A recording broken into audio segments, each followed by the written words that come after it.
entonces vamos a conversar ahora con el activista, al abogado activista en mapuche, Lautauro Loncón, sobre lo que está pasando allá. Primero sobre este tema del arresto de este señor Yaitul y por supuesto el tema de la Constitución que está en veremos en Chile.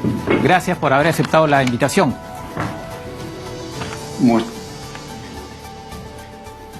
¿Sí? Buenas tardes. Buenas tardes. ¿Me escucha? Sí. Todo perfecto. Sí. Ya. Muy bien, buenas tardes. Buenas tardes al pueblo del Perú. Un gusto saludarle y compartir nuevamente con ustedes. Así es, segunda vez que conversamos.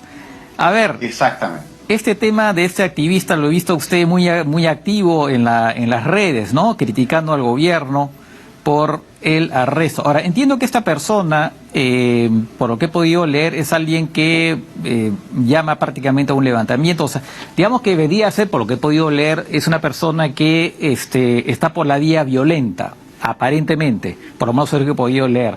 Sin embargo, usted critica que haya sido arrestado. ¿Por qué? Mire, la verdad es que yo creo que el derecho penal en todos los países occidentales tiene una función específica que tiene que perseguir hechos concretos demostrables. En el caso de Héctor Yaitul, si bien es cierto, mantiene una posición beligerante en relación al Estado y los poderes económicos que están en el Gualmapu, en este caso las forestales y los megaproyectos, hoy día prácticamente se le está siguiendo un juicio político desde mi perspectiva, puesto que, mire, se le está aplicando la Ley de Seguridad Interior del Estado. Esta ley fue dictada por allá por el 67, ¿no? En 1967, cuando existía toda una efervescencia política de aquellos tiempos, estábamos en épocas de la Guerra Fría, y en realidad tenía por objeto precisamente atacar a grupos políticos que pudieran poner en peligro la institucionalidad del Estado. Por lo tanto, es una ley política, es una ley que en el fondo se dicta para precisamente perseguir disidencias políticas que prácticamente pongan en peligro la estabilidad democrática. Ahora, pero al caso de Héctor Yaitul, Héctor Yaitul se le aplica la Ley de Seguridad Interior del Estado, pero además fundado en el hurto de madera, en la usurpación violenta de tierras, ¿ya? Y en declaraciones que Yaitul habría hecho a través de la prensa.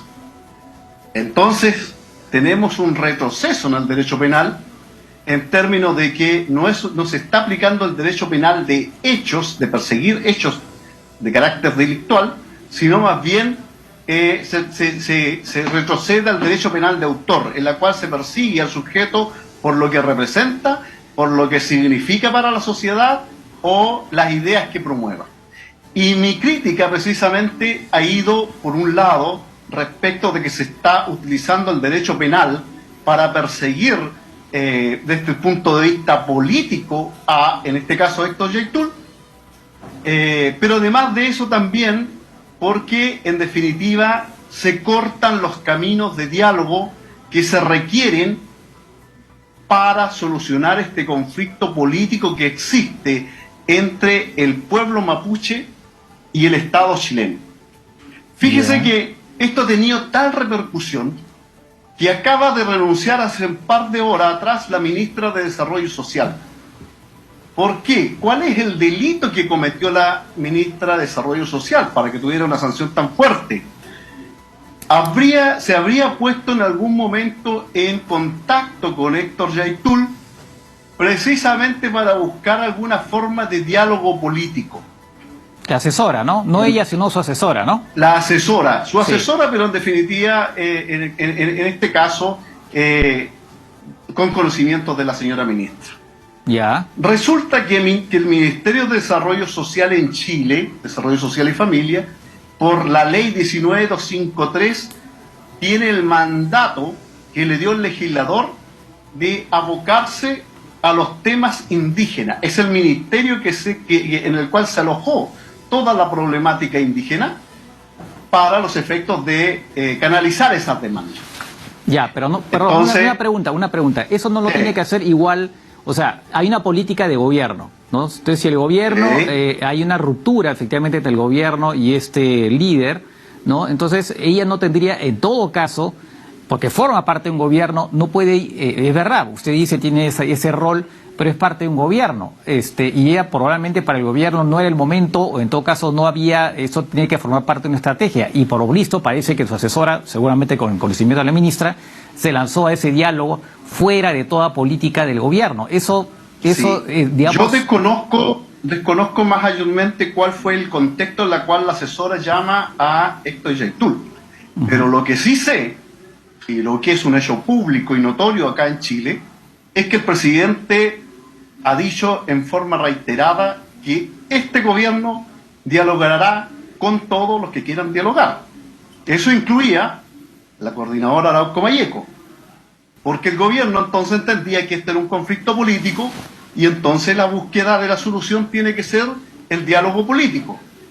Entonces, si tiene una ministra que está a cargo de la temática indígena, que es parte de la política del actual gobierno, la búsqueda de diálogo con todos los sectores políticos indígenas, y en este caso los más radicales obviamente Héctor Yaitul, parece que solamente hoy día, por la presión de la derecha, por la presión de los poderosos de este país, finalmente cede frente a esa presión y le pide la renuncia a su ministro. Pero esto tiene una gravedad, porque si no buscamos el diálogo, si no buscamos de tender puentes con no con los amigos, ¿para qué necesitamos conversar con los amigos? Si lo que tenemos que conversar es con lo que piensan distinto, lo que tiene una visión distinta. Yaitul tiene una visión distinta, un proyecto político incluso distinto a lo que yo en algún momento he visto que, ni personalmente, yo creo que la vía del diálogo y la vía política es la solución del conflicto. Pero eso no quita de que tengamos que verlo como apliquémosles el derecho penal del enemigo, entonces en donde finalmente no tenemos que tener ningún diálogo, porque estos grupos representan, nos guste o no nos gusten, son una realidad, representan el sentir de comunidades indígenas. Es uno de los grupos beligerantes contra el Estado que mayormente ha crecido en la zona. De acuerdo, eso lo entiendo, eso lo entiendo. Lo que pasa es que aquí existe el delito de sedición, que es acá en el Perú, que es cuando una persona llama a una rebelión contra el Estado, ¿no? Es más, en Estados Unidos el señor Donald Trump podría eventualmente también ser perseguido por un delito similar, no sé cuál es el que le avente, por ese tema que pasó con el Congreso. O sea, se produce una rebelión contra el sistema. Este señor, entiendo, llamó a una rebelión armada contra el sistema. Eso de por sí, por lo menos acá en el Perú, eso sería en todo caso un delito. ¿No es un delito? Obviamente, todas aquí en Chile también existe el delito de sedición, el delito de la sublevación y ese tipo de cosas, pero nosotros como Estados democráticos y de derechos, jamás se debe renunciar a el diálogo político para buscar soluciones a los problemas complejos. No podemos dejarle en manos del derecho penal la solución de los problemas que son de carácter social. O sea, usted está pidiendo, fíjese, para entender, usted está pidiendo que el derecho penal lo guardemos, el gobierno se guarde en un cajón y se aplique de última ratio. ¿Ah? No, se aplique con la finalidad que tiene el derecho penal. El derecho penal es un derecho que se aplica como última instancia en una sociedad, cuando ya se han agotado todos los medios posibles para buscar soluciones. Por eso se dice siempre, y uno de los principios básicos del derecho penal es que se aplique de última ratio. Y eso es desde todos los tiempos, y en todo país civilizado ocurre eso. Entonces, mire, aquí han ocurrido otros hechos de gravedad. Tenemos a un señor de ultraderecha que días atrás dijo que si ganaba el rechazo, iba a fusilar a todos los convencionales, iba a fusilar a los mapuches, iba a fusilar a la lista del pueblo y una montonera de gente más. Sin embargo, yo no veo que a ese señor se le esté persiguiendo. Entonces, si vamos a aplicar la ley, ya, pongámonos de acuerdo, apliquemos el derecho penal como una forma de resolver los problemas sociales, pero apliquémoslo a todos parejos, pues. Apliquémoselo al general de Carabineros de inteligencia que está involucrado en el robo de madera, que tiene una mafia de personas ¿Hay una denuncia que se dedican al robo. ¿Ha sido denunciado ese general? Usted tiene... Que está denunciado. El otro día precisamente la ministra del Interior, menos de un mes atrás, se refirió a esta situación, porque es un hecho grave. Es el jefe de la inteligencia policial el que está involucrado en robos de madera. Ya, o sea, está investigado. Sin embargo, hay una investigación fiscal. Ahora hay una investigación fiscal tal igual como la que existía en relación a Héctor Yaitul.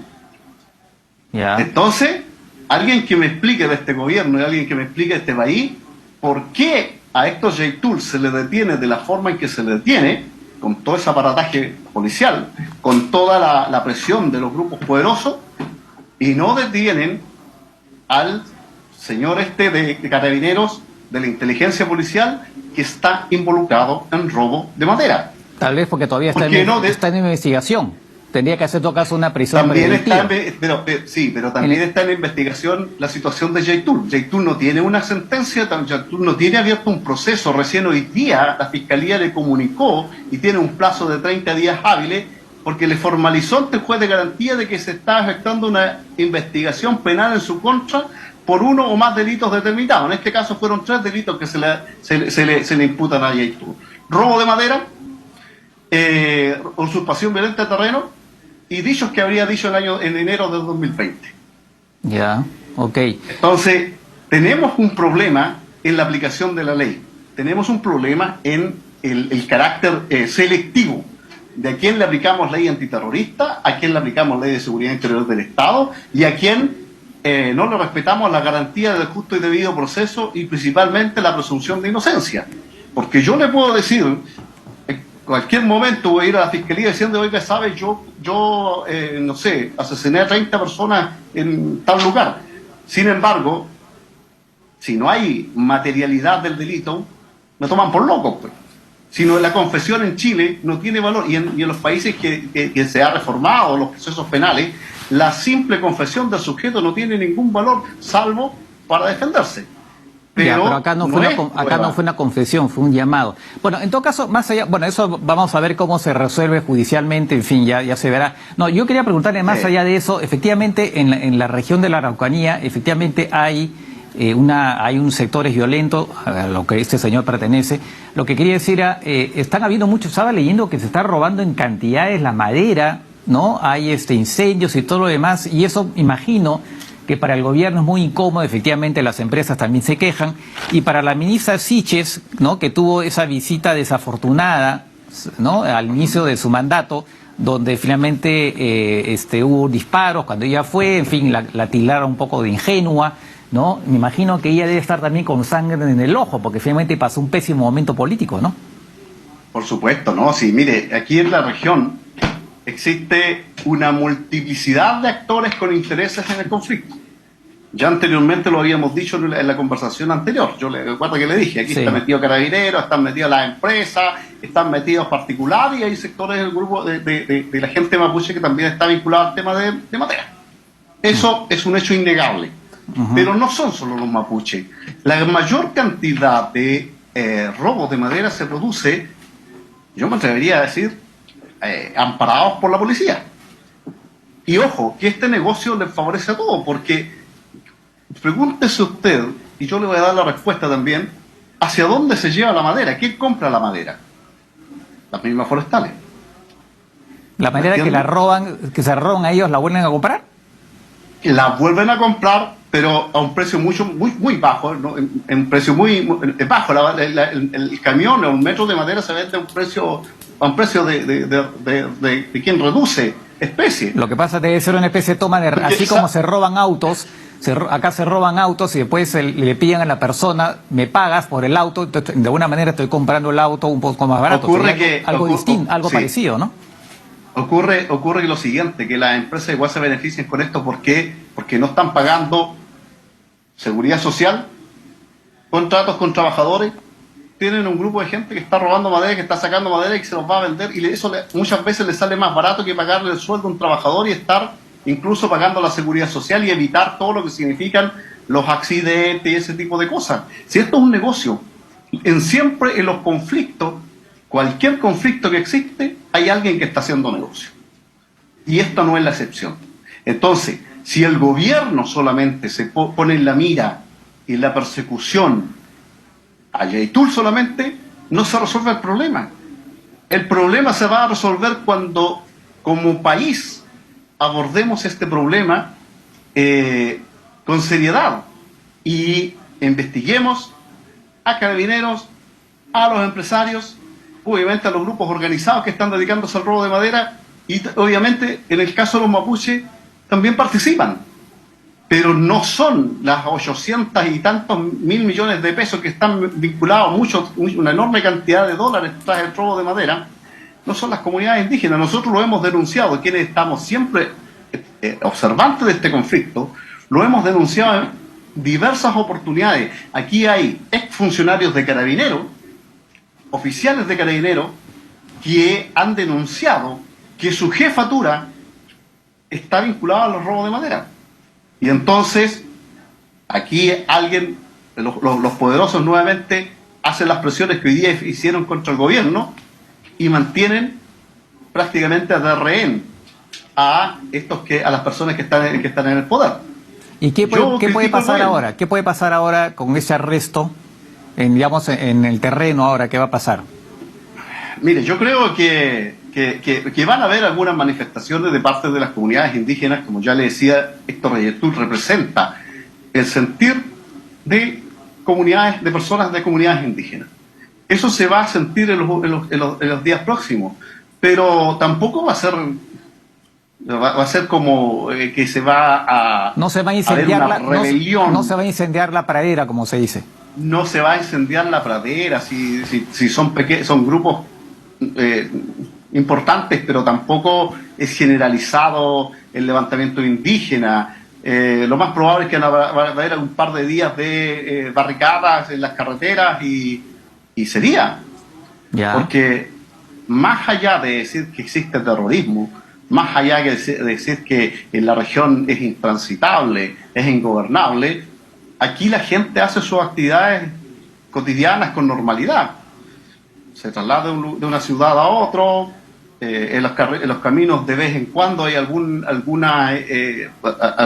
obstáculo, una barricada, pero yo me muevo por la región y me habré encontrado una vez con una protesta de comunidades indígenas. Ya. Entonces, aquí se exacerba el conflicto y se está exacerbando más aún en tiempos de campaña. Ya, justamente, quería ir a eso ya para cerrar, porque el tiempo nos ha ganado de manera muy breve. La cosa no pinta bien para el referéndum, ¿no? ¿Usted cómo lo ve? Así de manera breve, ¿tiene esperanzas? ¿Cómo lo ve el tema de la aprobación de la propuesta? Yo tengo esperanza de que el 4 de septiembre se apruebe el nuevo texto constitucional, que es acá está. Quería hablar de ello precisamente el día. Pero sí. se ha hecho toda una campaña, la derecha ha hecho una campaña en base a la mentira, en base a exacerbar los puntos que pueden ser críticos para precisamente los que tienen el poder, pero principalmente se ha fundado su campaña en la mentira y en la confusión para la gente común y corriente. Entonces, yo espero y creo en la juventud que, por ejemplo, los jóvenes van a hacer cambiar el curso de la historia. Hoy día la entrevista, las encuestas dicen que gana rechazo, pero en las elecciones presidenciales daban por ganador a Kast, que era el representante de la ultraderecha. Y obviamente los jóvenes fueron los que votaron y cambiaron el curso de la historia, y hoy día tenemos al presidente Boric con sus luces y sombras, pero es un presidente que es progresista, una persona que ha estado ahí con los derechos sociales. Entonces es que los jóvenes, al ver estas encuestas, decidan movilizarse e ir a votar el día del referéndum. Así es, yo confío mucho en los jóvenes de este país, creo que han hecho toda una experiencia, gracias a ellos tenemos un proceso constitucional hoy día ahí a punto de salir del horno y nuevamente depositaremos la confianza en ellos, haremos los llamados pertinentes a nuestra juventud, porque el futuro de Chile se construye con ellos y ellos son los herederos de este país que con la Constitución del 80, después de 30 o 40 años, no se ha logrado superar las barreras ni las injusticias sociales y por eso ocurrió el estallido social y por eso estamos en este proceso. Así es que yo confío en que la gente joven va a ir a votar el día 4 de septiembre y va finalmente a triunfar la verdad por sobre la mentira, como decimos nosotros acá. De acuerdo. Efectivamente me hubiera gustado hablar un poco más de eso, pero el tiempo nos ha ganado. Seguramente después del referéndum tendremos oportunidad de comentar ya sea el resultado que sea. Pero en todo caso, gracias por esa conversación y seguimos en contacto. Muchísimas gracias y en cualquier momento conversamos nuevamente y un saludo y me despido del pueblo peruano. Así que nos vemos en otra oportunidad. Gracias.